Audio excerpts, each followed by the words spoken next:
আসসালামু আলাইকুম, আপনারা সবাই কেমন আছেন? আমি আলহামদুলিল্লাহ ভালো আছি। আজকে আমি রান্না করব করলা ভাজি, তারপরে ডিম, তারপরে মুরগি। আমি করলা ভাজিটা বেশি একটা মশলা দিই না, এভাবেই ভাজিটা করি। দেখেন কি সুন্দর একটা কালার আসছে। আপনারা চাইলে এভাবে করে খেতে পারেন। আমি কয়েকদিন যাবত ভিডিও দিতে পারি না, আমি অসুস্থ, তাই মুরগির মাংসটা বসাবো।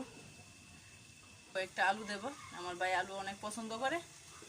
আমাদের বাসায় আম পাড়ুয়া মানুষ নাই, তাই কি প্রযুক্তি দিয়ে আম পাড়তেছে আমার ভাইয়ে।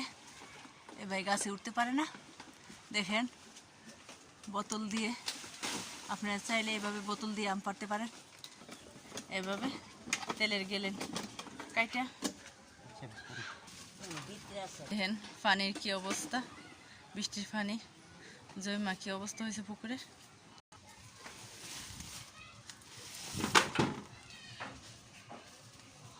আমার ভাজিটা প্রায় হয়ে আসছে, একটু ভাজা ভাজা হইলে ভালো লাগে করলা ভাজি।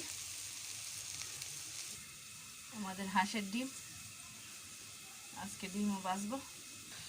আমি ডিমটা ভাজবো, কীভাবে ভাজবো আপনাদের সাথে শেয়ার করব। ডিমটা দিয়ে দিচ্ছি মশলাটার মধ্যে। দেখেন আমি ডিমটা ডেকে দেবো। ডিমটা এক পাট হয়ে গেছে, করলা ভাজি হয়ে গেছে। আমি মুরগিটা বসাই দেবো, পেঁয়াজ দিয়ে দিছি, তারপর আমি মুরগিটা দেবো। আমি মুরগিটা দিয়ে দিছি, মুরগিটার সাথে হলুদ লবণ দিছি। মুরগিটা ভাজা হয়ে গেলে তারপর বাকি মশলাগুলো দেব। ভাজাটা হয়ে গেছে, কারণ আমি নামিয়ে নেব। দেখেন কি সুন্দর একটা কালার আসছে।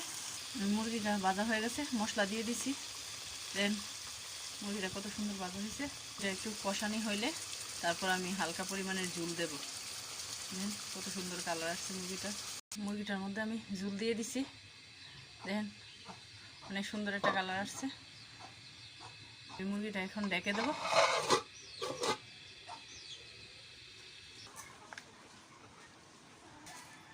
আমি এখানে এই ভিডিওটা শেষ করব।